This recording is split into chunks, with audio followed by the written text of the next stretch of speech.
नमस्कार। आज हम कुछ बहुत ही दिलचस्प डेवलपमेंट्स पर बात करेंगे जो हमारे आने वाले कल को एक नया आकार दे रही हैं। एक सुपर कंप्यूटर से लेकर एक वर्ल्ड रिकॉर्ड ब्रेकिंग टनल तक। तो चलिए इन असाधारण विकासों को एक साथ समझते हैं। तो चलिए शुरू करते हैं हमारी पहली कहानी से, जो सीधे हमें टेक्नोलॉजी की दुनिया में ले जाएगी।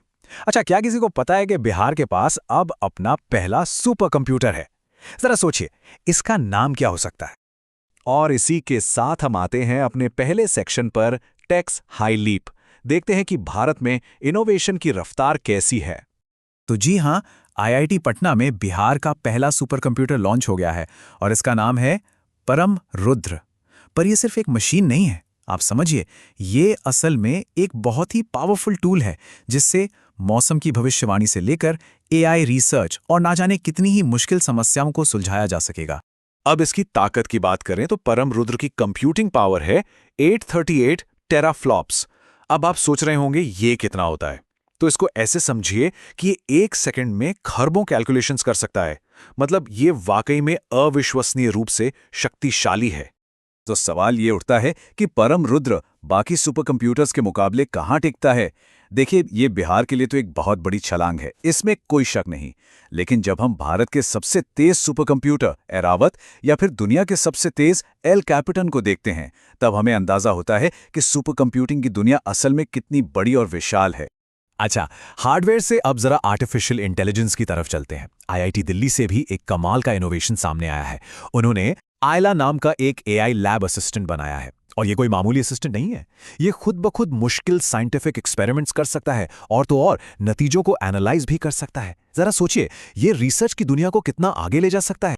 तो एक तरफ तो भारत टेक्नोलॉजी में आगे बढ़ रहा है, ये तो हमने देख लिया, पर सवाल ये है कि दुनिया के साथ इसके रिश्ते कैसे मजबूत हो रहे हैं।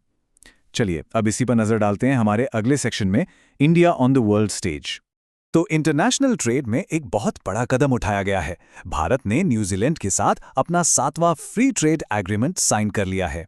ये समझौता जाहिर है दोनों देशों के बीच व्यापार को बहुत आसान बनाएगा और आर्थिक रिश्तों को और भी गहरा करेगा।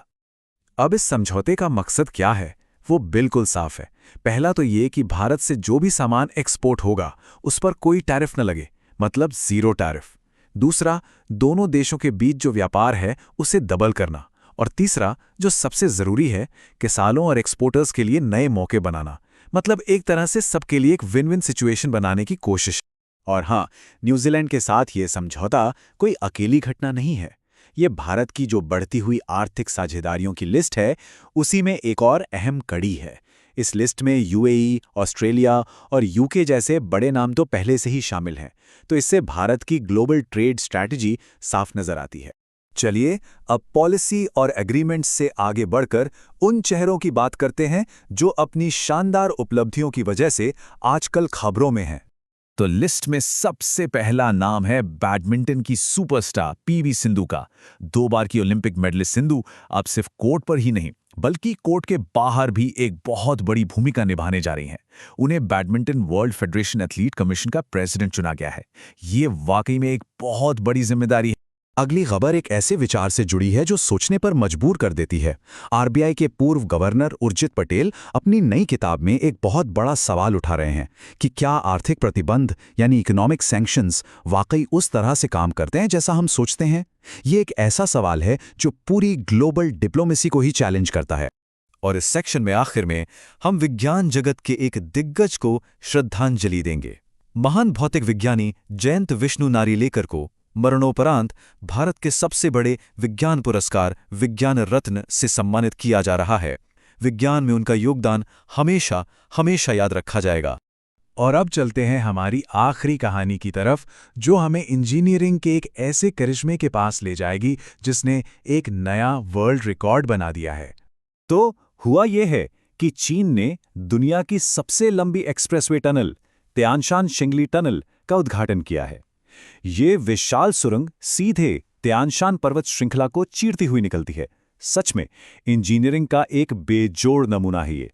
अब इस प्रोजेक्ट का स्केल कितना बड़ा है ये बस एक नंबर से समझ आ जाएगा। 22.13 किलोमीटर। जी हाँ, ये इतनी लंबी है कि इसे पार करने में ही करीब 20 मिनट लग जाते हैं और ये इसे दुनिया में अपनी तरह की सबसे लंबी सुरंग बनाती है। तो फिर बिहार के सुपर कंप्यूटर से लेकर चीन की इस विशाल सुरंग तक ये सारी कहानियां हमें आखिर बताती क्या हैं?